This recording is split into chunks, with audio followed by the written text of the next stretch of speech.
जब ये बताया गया कि कई अभ्यर्थियों ने OMR में अपना रोल नंबर या सब्जेक्ट कॉम्बिनेशन या बुकलेट सीरीज गलत लिखा है, उसके हम लोग क्रॉस वेरिफिकेशन कर रहे हैं। तब उस पर लोगों ने कहना शुरू किया कि आप लोग OMR में करेक्शन कर रहे हैं, मैनिपुलेशन कर रहे हैं, तरह तरह की शिकायत होने लगी। उसके बाद डॉक्यूमेंट वेरिफिकेशन के स्तर पर भी लोगों ने कहना शुरू किया कि क्यों डॉक्यूमेंट वेरीफाई करा रहे हैं वगैरह वगैरह। एग्जाम में तो लोग कह ही रहे थे कि जब परीक्षा ही नहीं लेंगे तो परीक्षा कराने का मतलब है, बाराती और दूल्हा की बात भी कह रहे थे। और इन सभी जो ऑब्स्टेकल्स थे, रुकावट थी, उसको दरकिनार करते हुए जब हम लोगों ने परीक्षा संपन्न करा लिया, तब उसके बाद परीक्षा जब सब साफ सुथरे तरीके से हुआ तो लोगों की अपेक्षाएं, उम्मीदें इस हद तक बढ़ गई कि लोग अब ये भी मांग करने लगे कि सीटेट में जो अनुत्तीर्ण हो गए वो कहने लगे कि 5% रिलैक्सेशन कर दीजिए, जैसे कि मेरे पास सभी समस्या का समाधान हो। वो भी मेरे ही अधिकार क्षेत्र में लगता है कि जैसे है, या TRE में भी लोग पता नहीं कैसे लोग 5% अतिरिक्त रिलैक्सेशन की बात करने लगे। उसके बाद अभ्यर्थी 1000 गलतियां करें, सर्टिफिकेट्स में तरह तरह की गलती करें, बोले कि मेरा ये गलती हो गया, मुझसे ये गलती हो गया, मुझे और मौका मिले, मुझे और मौका मिले। और इतनी गलतियों के बावजूद भी जब वो आयोग से ये अपेक्षा करने लगे कि हम तो टाइमली रिजल्ट दे दें, और अगर हमें विलम्ब हो रहा है तो हम भ्रष्टाचारी हैं, अगर हम OMR में विलम्ब से अगर कर रहे हैं तो भ्रष्टाचारी हैं। रिजल्ट टाइम पर नहीं दे रहे हैं, तुरंत नहीं दे रहे हैं, चाहे उनकी कितनी भी गलतियां हो, लेकिन हम अगर रिजल्ट टाइम पर नहीं दे रहे हैं तो गलत कर रहे हैं। सब कुछ होने के बाद अब जब अभ्यर्थी इतनी अपेक्षाएं अपनी बढ़ा लिए और आप लोग भी बढ़ा लिए, तो सरकार भी पीछे क्यों रहती। तो सरकार ने भी हम लोगों से ये अपेक्षा किया कि भाई आप रिजल्ट के साथ साथ जिला भी आवंटित कर दें। अब आप देखें कि हमारे काम कितने बढ़ गए, और ये सभी काम हमें बिना किसी मिस्टेक के, बिना कोई त्रुटि के फुल प्रूफ तरीके से करना है। ये छोटी बात नहीं है। ये आयोग के पूरे टीम को मैं इस बात के लिए धन्यवाद देना चाहूँगा। हमारे एग्जामिनेशन कंट्रोलर TRE के हैं शर्मा जी, आयोग के सचिव हैं, और तमाम जो पीछे में जो लोग यहाँ पर नहीं है, जो पीछे में तमाम लोग जो काम कर रहे हैं। ये एक तरह से इतिहास इन लोगों ने बनाया। मैं आपको कुछ फैक्ट्स बताना चाहूँगा कि कैसे ये एक इतिहास बना है। परीक्षा हमारी संपन्न हुई 24, 25, 26 अगस्त को, और अभी 2 महीने भी नहीं हुए हैं, 60 दिन भी अभी नहीं हुए हैं। और हम लोगों ने 43 पेपर विषय उसका परीक्षा फल बना दिया है, और सभी कैंडिडेट्स को हम लोगों को जिला भी आवंटित करना था। इंटू 38 कर दीजिए, तो हर जिला के लिए भी हम लोगों ने सूची बना लिया है। आप लोगों ने देखा होगा कि अभी तक जितने परीक्षा फल घोषित हुए हैं सब में जिला भी हम लोगों ने आवंटित कर दिया है। तो अगर देखा जाए तो 43 प्रश्न अगर विषय अगर मान लें, इसको ये मान लें, तो एक दिन भी अगर एक पर लगाएं अगर, तो इससे अधिक कितना फास्ट हो सकता है। दूसरा ये भी कि आज तक BPSC के इतिहास में इतनी जल्दी इतने ढेर सारे रिजल्ट्स नहीं दिए गए, ये प्रथम हुआ है।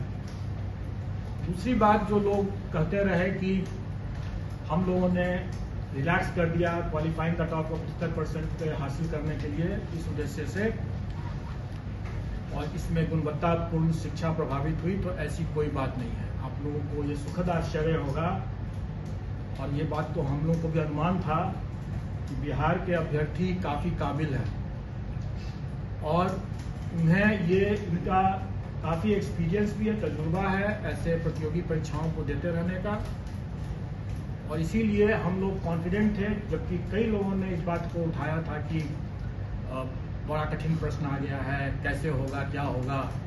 लेकिन मैं आप लोगों को बता दूं कि कुछ ही 2-3 ही विषय छोड़ करके, और उसमें निश्चित तौर पर वो प्राथमिक का जो मामला था जिसमें सबसे ज़्यादा लोग विवाद कर रहे थे कि बड़ा टफ क्वेश्चन आ गया है, उसमें तो बिल्कुल ही नहीं।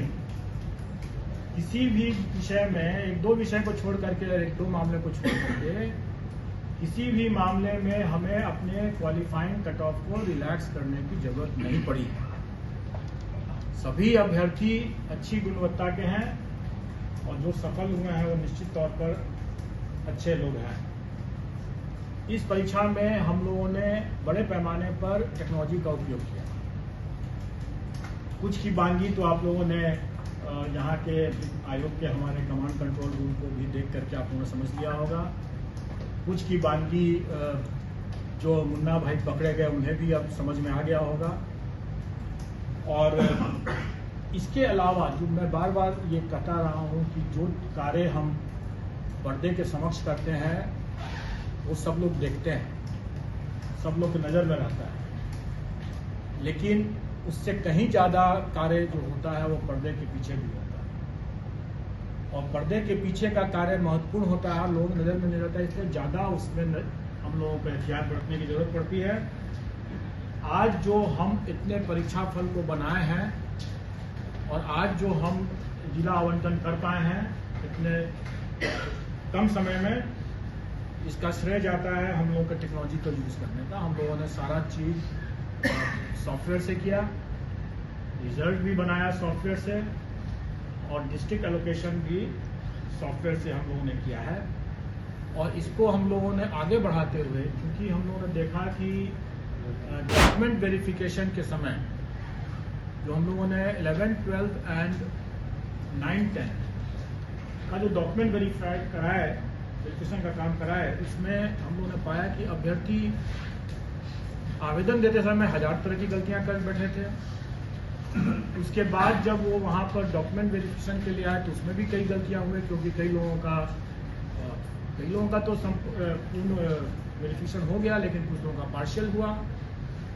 बड़े पैमाने में अभ्यर्थियों अनुपस्थित रहे जानबूझ करके। जब हम लोगों ने उनके डॉक्यूमेंट्स को जो उन्होंने आवेदन में जो दिया था उनको हम लोगों ने जब वेरीफाई किया तो हम लोगों ने पाया कि वैसे लोग जानबूझ करके अनुपस्थित रहे, क्योंकि उसके पहले 500 लोग ऐसे थे जिनका डॉक्यूमेंट वेरिफिकेशन में बिल्कुल ही अप्रमाणित पाया गया। और जिनका अप्रमाणित पाया गया उसके डॉक्यूमेंट्स की जब हम लोगों ने यहाँ से भी हम लोगों ने जब जांच किया तो हम लोगों ने पाया कि वाकई में वो सही तरीके से ही बाहर किए गए हैं। और शायद उन लोगों को ये भनक थी कि हम लोग उस पर कड़ी कार्रवाई करेंगे और इसीलिए बड़े पैमाने पर कई अभ्यर्थी डॉक्यूमेंट वेरिफिकेशन के लिए नहीं आए।